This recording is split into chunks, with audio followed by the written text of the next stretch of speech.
Good morning, my dear students. Today we will start with new chapter from the same unit, chapter number 7, Chemical Coordination in Plants. In last two chapters, you have learned about photosynthesis and transpiration. Like this, many other processes also occurs in plant. Means, be it plants or animals, they undergo many life processes in order to keep them healthy and alive. Now question is, what is it which control these processes? How these processes are coordinated in plants, that we will learn in this chapter. Chemical coordination in plants. Better to say control and coordination in plants. Control is power of restraining and regulation by which something can be started, slowed down or stopped. Whereas coordination means systematic working of the various organs of an organism producing a proper response to the stimulus. Now plants, they control and coordinate all their activities for their survival, and they do by the means of movements. Now movements, as you have done in class 9th, are a change, the process of moving. Already done, these movements are of two types, locomotion and movement of curvature. When organism changes its position from one place to another place, their type of movements are called as locomotion. Whereas without changing position, if organism is moving its body parts, those movements are called as movement of curvature. Now animals, they show both type of movements. These movements are very common in animals, whereas in plants only restricted movements are seen in the form of bending and twisting. Now these movements are caused due to changes in external as well as internal factors of the plant. And such changes, either in the external or internal environment of an organism, are called stimuli. And resulting action, the resulting action towards these stimuli are called responses. And most of the time plants, they show their response in the form of movements only. Now the difference of plants and animal movements, difference in movement of plants and animals is due to different modes of nutrition. All you know that plants, they are autotrophic in their nutrition. What does it mean? That they synthesize their own food by collecting raw material from their surrounding. They take raw material from their surrounding only, that is water from the soil and carbon dioxide from the air. So they need not to move. Whereas animals, they depend on plants for their food. So they have to move from one place to another place in search of food. That's why they show more bodily movements in comparison to plants. Although plants do not need a fast response to small changes in their immediate environment. Means they do not show any response to the small changes occurring in their environment. Like if somebody pricks you, at that time only you pull your hand back. This type of responses are not common in plants. They do need to respond. They only respond to light, gravity and seasonal changes. They also need to coordinate growth cells in various parts of the plant body. Though plants do not appear to have a nervous system. Now plants, they don't have nervous system. So all the activities are coordinated by chemical means, and that type of coordination is called as chemical control. In animals, both type of control is present. Some of the activities, they are controlled by nervous system and some by the means of chemicals, that is endocrine system. Now plants, they respond to stimuli by producing certain chemicals, and these chemicals work as messengers and we call it as hormones. Means hormones are the chemical messengers which help plant to coordinate their activities. Now these compounds are similar to hormones which are found in animals. What does it mean? That they are produced in one area of the plant and transported around the body of the plant. Like in animals, these hormones in plants are also produced at one area. Mostly they are secreted or produced in the meristematic tissue. And from there, it is transported to rest part of the plant to show their effects. Means they show their effect far away from the site of their production. The main way in which plant respond to these hormones is by growth. The most of the time, the response which is shown by plants to these hormone is by the means of growth. Means they grow. Sometimes the growth in plant is stimulated by these hormones and sometimes the growth is inhibited. And sometimes one side of the plant grows more than the other, which results in bending of the shoot or root in response to a particular stimulus. Now in the same way, means growth, that growth is a response to the hormones. Now sometimes in plants the growth is stimulated by these hormones and sometimes it is inhibited. And sometimes one part of the plant shows more growth in comparison to the other part. The main areas of growth, or that is cell division in plants, are the meristematic tissue. And you know that meristematic tissue, it is present behind the tip of shoot or root. So hormones, they are also present in the area where this meristem tissue or meristematic tissue is present. These meristems are sensitive to hormone. These hormones, they help to stretch the cellulose wall. Cellulose wall means cell wall of the meristematic cells, and that results in cell division or cell elongation. Both results or both help plant to grow. Plant respond to variety of stimuli. They are sensitive to light, means they respond to the direction from which light comes, the intensity of light, or the length of daily exposure to it. They are also sensitive to water, temperature, and gravity. All these are stimuli only: light, water, temperature, and gravity. Now, different parts of the same plant may react differently to the same stimulus. Like shoots, they always grow towards the light, and roots away from the light. And another, roots, they always grows towards gravity and shoot away from the gravity. So two parts of the same plant act differently for the same stimulus. Now as I told you that plant respond to stimuli by producing chemical compounds, and these chemical compounds are called hormones. The term hormone was first used by William Bayliss and Ernest Starling in 1902. It is very important one, beta. And the term phytohormone was coined later on to distinguish plant hormones from animal hormones. Now, these phytohormones. Now, phytohormones means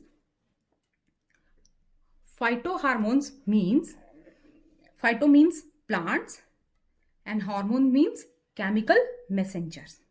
So the hormones which are produced in plant parts, they are called as phytohormones. The chemicals which coordinate the activities of plants, they are known as phytohormones. Now these phytohormones are divided or classified into two categories: plant growth promoters and plant growth inhibitors. The hormones which stimulate plant growth, they belong to first category, and the plant hormones which inhibit plant growth, they belong to the second category. Now, plant growth promoters have three major groups of hormones: auxins, gibberellins, cytokinins, and plant growth inhibitor, abscisic acid and ethylene. So altogether, there are 5 groups of plant hormones. 3 act as growth promoters and 2 as growth inhibitors. So we will study them in detail one by one. The first group of plant hormones, auxin. The term auxin was first coined by F.W. Went in 1928. This line is very important, and it is derived from a Greek word auxin, which means to grow. It is the first growth hormone discovered in plants. Auxins are powerful growth stimulant, means it helps plant to grow. So, if they are present at extremely low concentration, then also they are very effective in their actions. Auxins are universally distributed in higher plants like angiosperms and gymnosperms, as well as in lower plants like algae and fungi. Now, location: in higher plants, they are present more in actively growing regions like shoot apex, root apex, lateral meristem. Means the auxin is present in meristematic tissue, which is present in root tip or shoot tip. Next is IAA. Full form is very important, beta. Indole 3-acetic acid is the main natural auxin found in plants. As I told you, auxin are the group of hormones, out of which IAA is the main and natural auxin found in plants. Now coming to the functions of auxin. First function is auxins promote the growth of stem, roots and fruits by cell elongation. But cell elongation means by increasing the size of the cell, not the number of the cells. So, auxin found in growing region causes cells to elongate, and under the influence of auxin, the tip of the shoot start growing taller. Now, this cell elongation,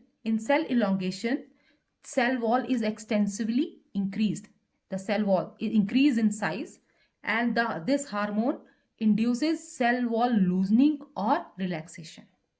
As auxin induces cell wall to loose or to relax, plant cell wall get stretched like a rubber, and it results in increasing the size of the cell.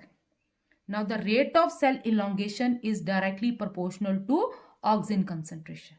Means more will be the auxin concentration, more will be the rate of cell elongation. Another thing, stem cell elongation require more auxin in comparison to roots. So the second point, auxin delay leaf senescence in plants. Means auxin delay aging of the plant. So in that way, it acts as a anti-aging cream. Just giving example that auxin, as it also delay aging of the plant. That is about second function. Now the third one, auxin promote the growth of apical bud and inhibit the growth of lateral buds. Means auxin, as auxin is present at the tip of the plant, so it always promote the growth of apical bud and inhibit the growth of lateral buds. Apical buds are the buds which are present at the tip of the stem, or that is the branch, and lateral buds which are present on the lateral sides. In majority of the vascular plants, apical buds dominate over lateral buds. The growth of lateral bud occur only after the removal of apical bud. Now look at this diagram. Just see diagram of one twig. This is the apical bud here. Active apical bud means as auxin is also present at the tip, and this bud is present at the tip, so it grows first under the influence of auxin. And it also, auxin also inhibiting the growth of these lateral bud. When this apical bud is removed, then only lateral buds will grow into new branches. Like here, as the apical bud is removed, so that's why the lateral buds grows into new branches. So this phenomenon of suppression of growth of lateral buds by apical buds is called apical dominance. Very important one. Now the next one is auxins induce rooting in the cutting of some plants like rose and bougainvillea. Not only this, there are many plants which we grow by stem cuttings. So auxin help in the formation of roots in the stems or the cuttings of those plants. Now next is fifth point, again the important one. Auxins can induce fruit formation without fertilization. Beta, as you all know, fruit is formed or fruit is a ripened ovary which is formed after the process of fertilization which takes place inside a ovule. But in some of the plant, fruit is formed from some another floral parts, and those fruits are formed without fertilization, and these fruits are called parthenocarpic fruits. And these are seedless fruits also. And development of such fruits without fertilization is called parthenocarpy. So auxin, it also induces fruit formation without fertilization, means it induces parthenocarpy in plants. So this is all about the functions of auxins. So let's revise one more time about auxin. Auxin, one of the plant growth promoters. The term auxin is derived from Greek word auxin, which means to grow. First coined by F.W. Went in 1928. And it is the first growth hormone discovered in plants. They act as powerful growth stimulant, especially IAA. Full form is indole 3-acetic acid.